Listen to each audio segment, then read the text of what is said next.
نحمده ونصلي ونسلم على رسوله الكريم اما بعد فاعوذ باللہ من الشیطان الرجیم بسم اللہ الرحمن الرحیم۔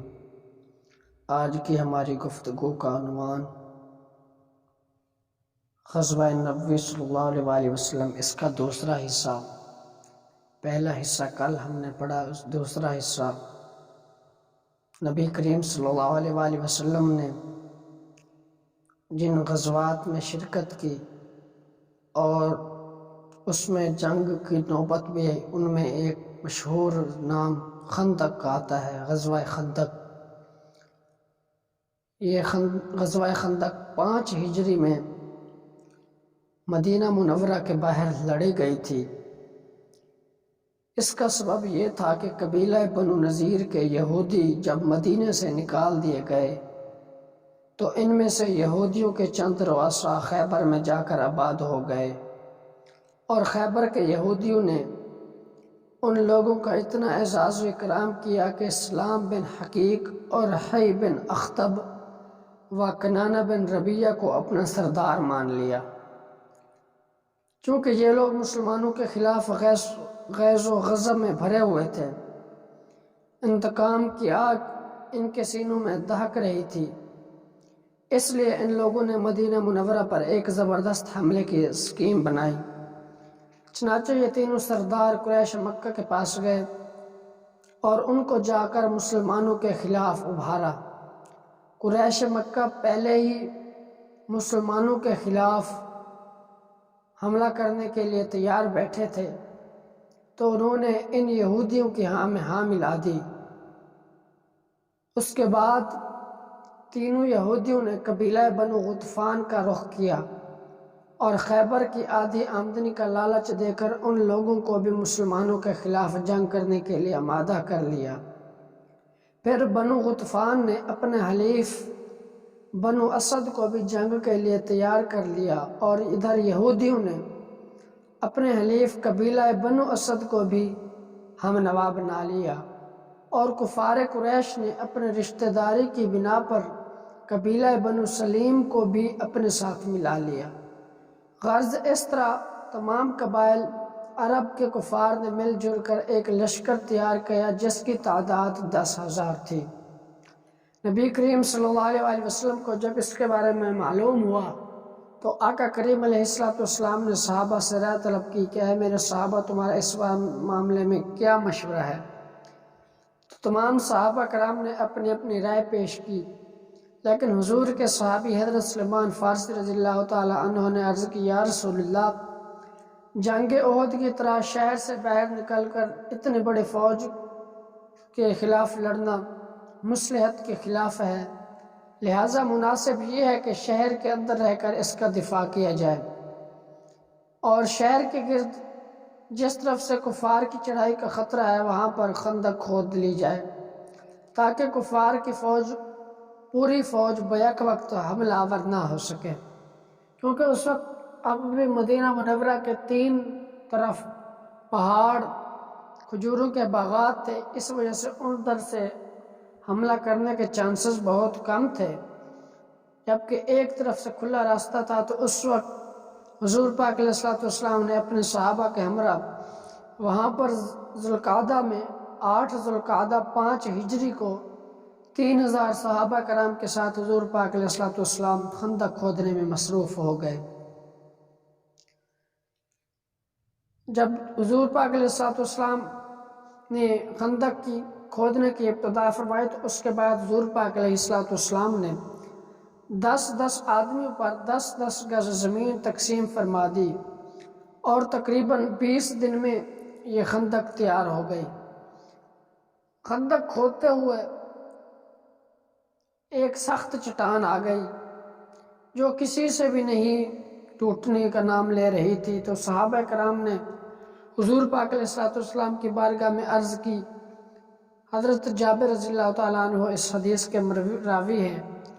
تو حضور پاک علیہ السلام اٹھے تو اس وقت 3 دن سے آقا کریم علیہ السلام کے شکم مبارک پر پتھر باندھا ہوا تھا۔ آقا کریم علیہ السلام نے اپنے دست مبارک سے پھوڑا مارا تو وہ چٹان ریت کے ریزہ ریزہ کی طرح ہو گئی اور خندق کھودنے کا کام مکمل ہو گیا۔ حضرت جابر نے جب حضور پاک علیہ السلام کو پیٹ پر پتھر باندھے دیکھا تو فوراً حضور سے اجازت لی اور گھر روانہ ہوئے۔ گھر جا کر بیوی سے کہا کہ گھر میں کیا ہے؟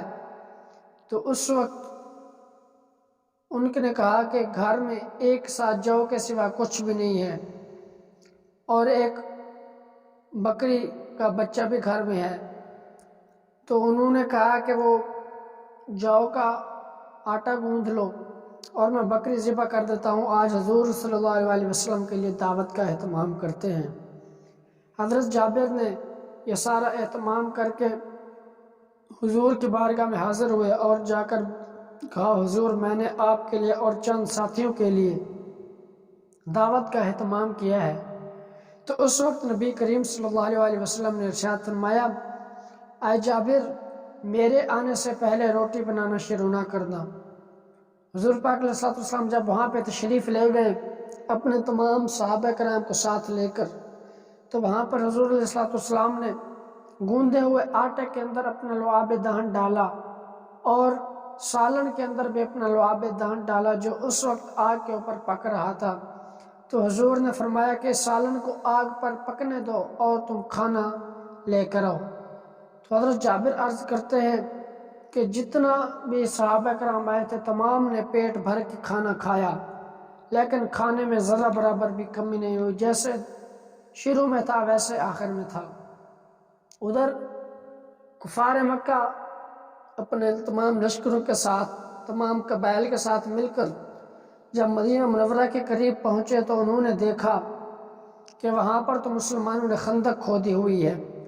جب انہوں نے یہ بات دیکھی تو انہوں نے خندق کے ساتھ ہی وہاں پر پڑاؤ کر لیا اور مسلمانوں پر حملہ کرنے کی تیاری شروع کرنے لگے۔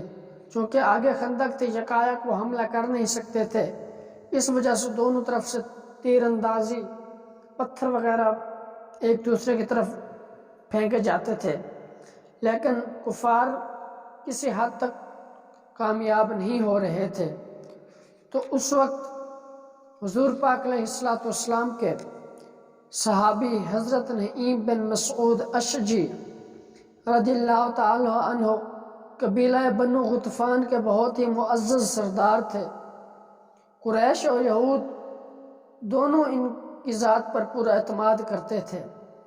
یہ مسلمان ہو چکے تھے لیکن ان کے مسلمان ہونے کا علم کفار کو معلوم نہ تھا۔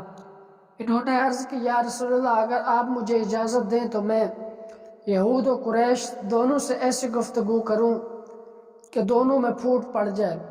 آقا کریم علیہ السلام نے آپ کو اجازت عنایت فرمائی۔ چنانچہ انہوں نے یہود اور قریش سے الگ الگ کچھ اس قسم کی باتیں کی جس سے واقعی دونوں میں پھوٹ پڑ گئی۔ ابو سفیان چونکہ اس قافلے کا سپہ سالار تھا، شدید سردی کے موسم، طویل محاصرہ، فوج کا رشم ختم ہو جانے سے وہ حیران پریشان تھا۔ جب اس کو پتہ چلا کہ یہودیوں نے ہمارا ساتھ چھوڑ دیا ہے تو اس کا حوصلہ مزید پست ہو گیا اور بالکل ہی بد دل ہو گیا۔ پھر اس کے بعد اللہ رب العالمین نے آندھی بھیجی تو اس سے ابو سفیان کی تمام فوج محاصرہ چھوڑ کر بھاگ گئی اور اپنے گھروں کی طرف روانہ ہو گئی۔ اس کے بعد حضور پاک علیہ السلام خندق سے واپس مدینہ منورہ میں تشریف لے آئے۔ حضور علیہ السلام نے ابھی ہتھیار اتار کر غسل فرمایا تھا، اطمینان کے ساتھ بیٹھے نہ تھے کہ حضرت جبریل علیہ السلام تشریف لے آئے اور عرض کی یا رسول اللہ صلی اللہ علیہ وسلم آپ نے ہتھیار اتار دیا لیکن ہم فرشتوں کی جماعت نے ابھی تک ہتھیار نہیں اتارا۔ اللہ کا حکم یہ ہے کہ آپ بنو قریظہ کی طرف چلیں کیونکہ ان لوگوں نے معاہدہ توڑ کر اعلانیہ جنگ خندق میں کفار کے ساتھ مل کر مدینہ پر حملہ کیا۔ حضور نے لباس زیب تن فرمایا۔ حضور علیہ السلام نے اعلان فرمایا جنہوں نے لباس اتارا ہے وہ زیبتاً فرما لیں، اور جنہوں نے نہیں اتارا وہ اس کو پہنے رکھیں۔ اور حضور پاک علیہ الصلوۃ والسلام اپنے گھوڑے تحیف پر سوار ہو کر لشکر کے ساتھ چل پڑے اور بنو قریظ کے ایک کنویں کے پاس پہنچ کر قیام فرمایا۔ بنو قریظہ بھی جنگ کے لیے بالکل تیار تھا۔ چونکہ حضرت علی رضی اللہ تعالیٰ عنہ ان قلعوں کے پاس پہنچے تو ان ظالموں اور عہد شکن یہودیوں نے حضور اکرم صلی اللہ علیہ وآلہ وسلم کو معاذ اللہ گالیاں دی۔ حضور صلی اللہ علیہ وآلہ وسلم نے قلعوں کا محاصرہ فرمایا اور تقریباً 1 مہینے تک یہ محاصرہ جاری رہا۔ یہود نے آ کر حضور کی بارگاہ میں درخواست پیش کی۔ جب وہ تنگ آ گئے تو انہوں نے کہا، یا رسول اللہ، حضرت سعد بن معاذ ہمارے بارے میں جو فیصلہ کر دیں وہ ہمیں منظور ہے۔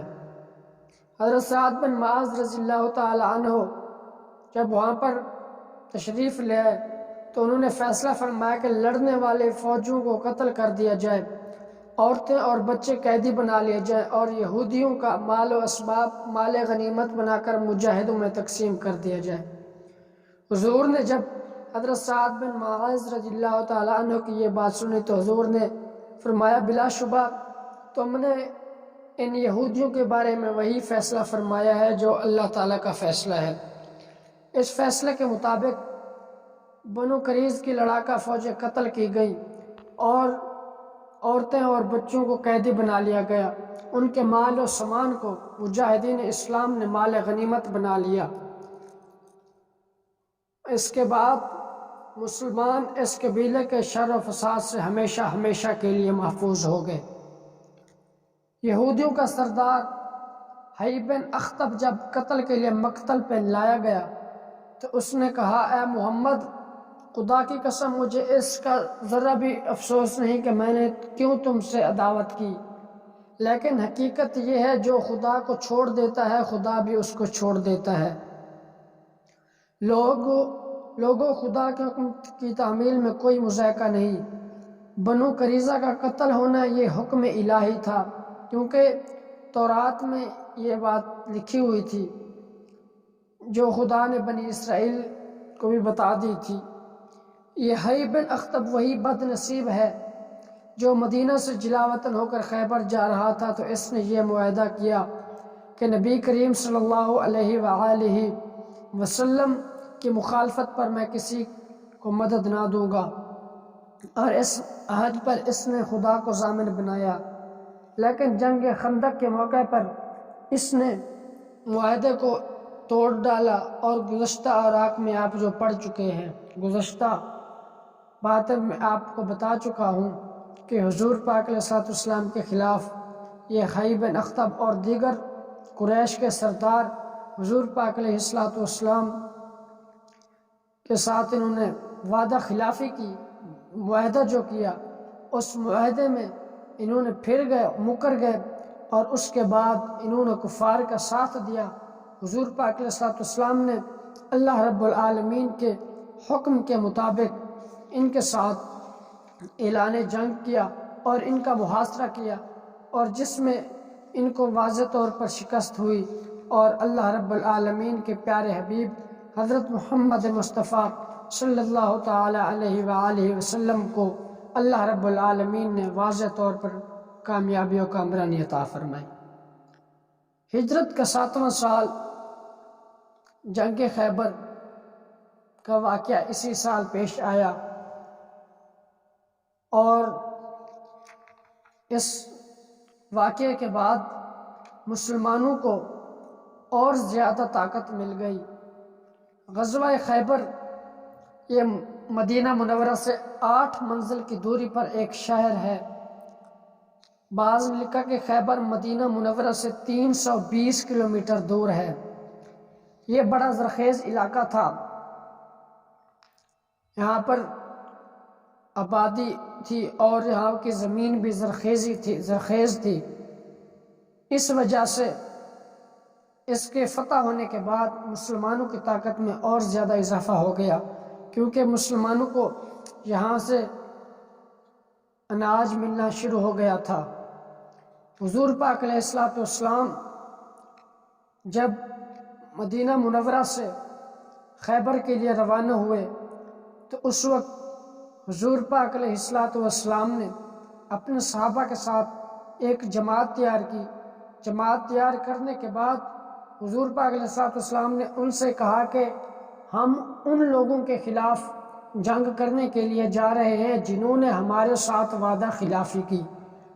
جو پہلے ہم نے جنگ کی ہم نے وہ بھی انہی لوگوں کے خلاف کی جنہوں نے ہمارے ساتھ وعدہ خلافی کی، معاہدہ ہمارے ساتھ کیا تھا کہ وہ ہمارے خلاف تلوار نہیں اٹھائیں گے، لیکن اسی طرح ان لوگوں نے بھی ہمارے ساتھ جو معاہدہ کیا تھا اور اس معاہدے کی انہوں نے پاسداری نہیں کی، اس وجہ سے اب ہم ان کے خلاف اعلان جنگ کر رہے ہیں۔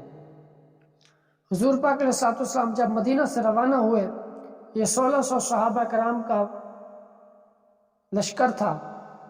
حضور پاک علیہ الصلوۃ والسلام نے مدینہ پر حضرت صبا بن عرفتہ کو افسر مقرر فرمایا اور 3 جھنڈے حضور پاک علیہ الصلوۃ والسلام نے تیار فرمائے۔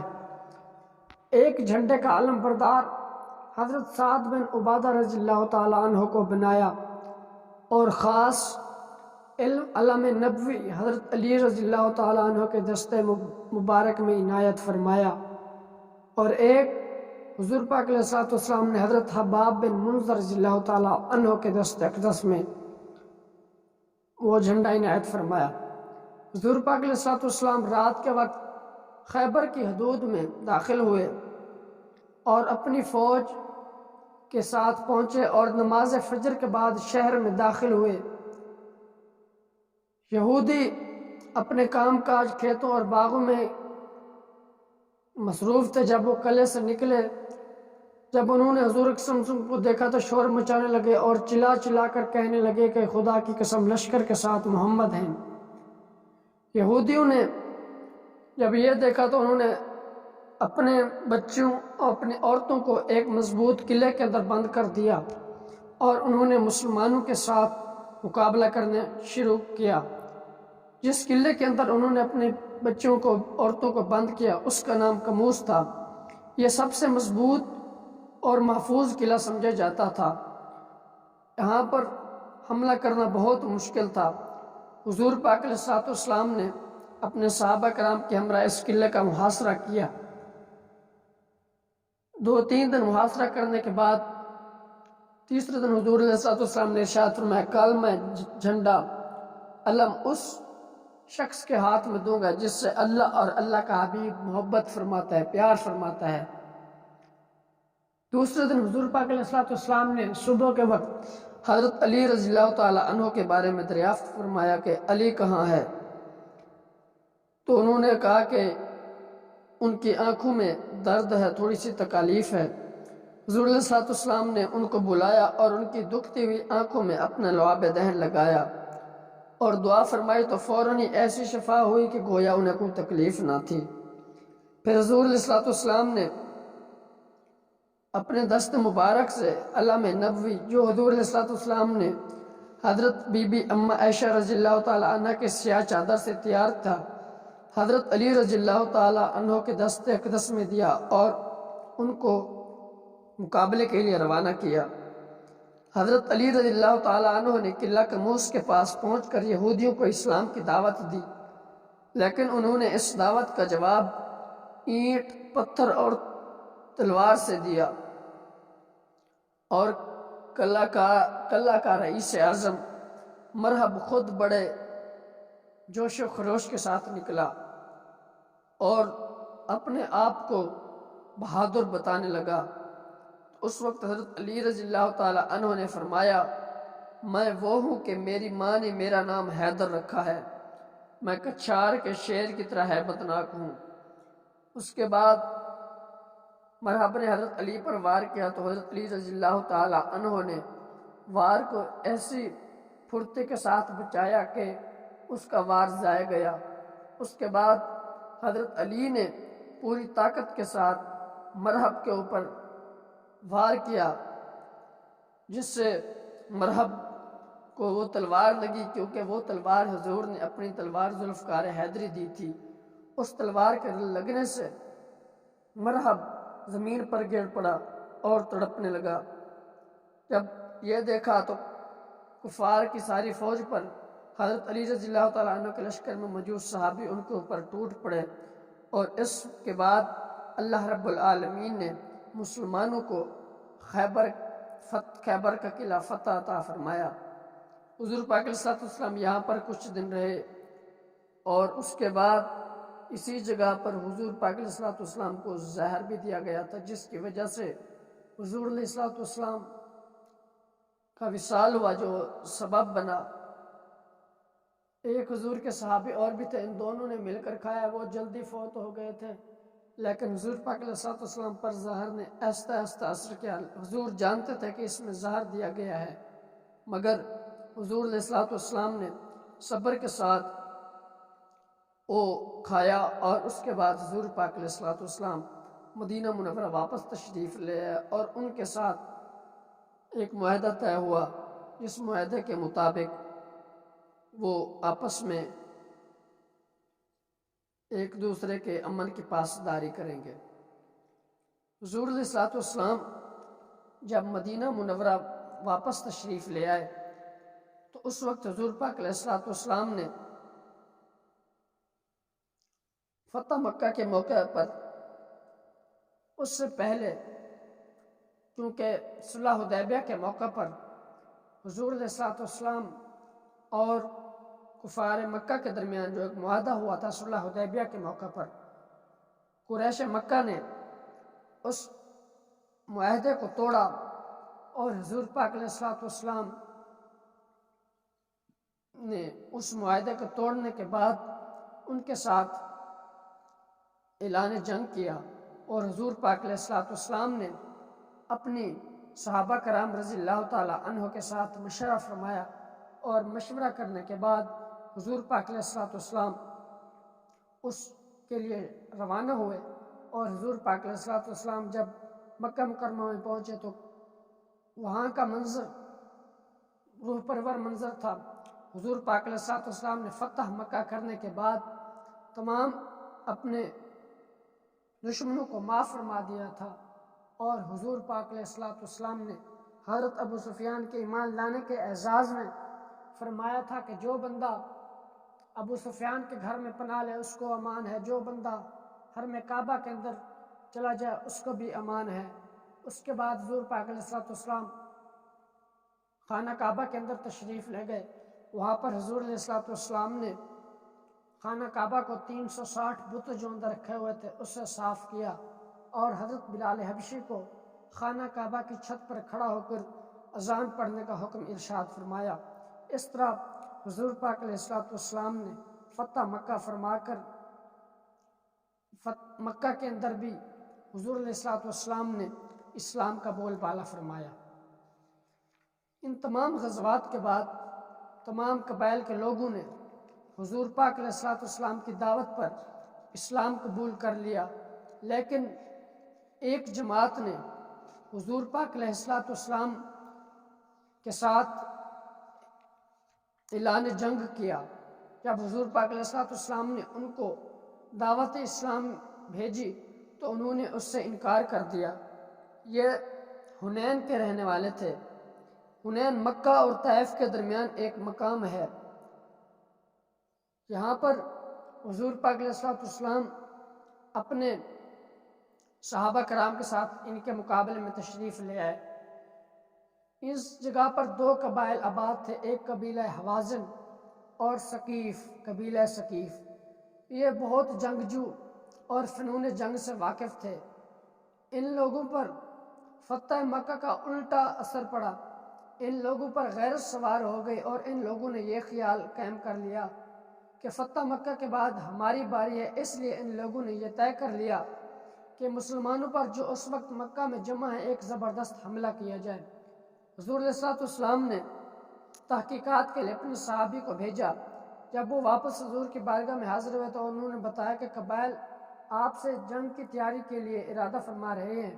تو حضور علیہ السلام نے 8 ہجری میں شوال میں 12,000 صحابہ کا لشکر جمع فرمایا، 10,000 تو مہاجرین اور انصار وغیرہ کا لشکر تھا، جو مدینہ سے آپ کے ساتھ آیا، اور 2009 مسلم تھے جو فتح مکہ کے موقع پر مسلمان ہوئے۔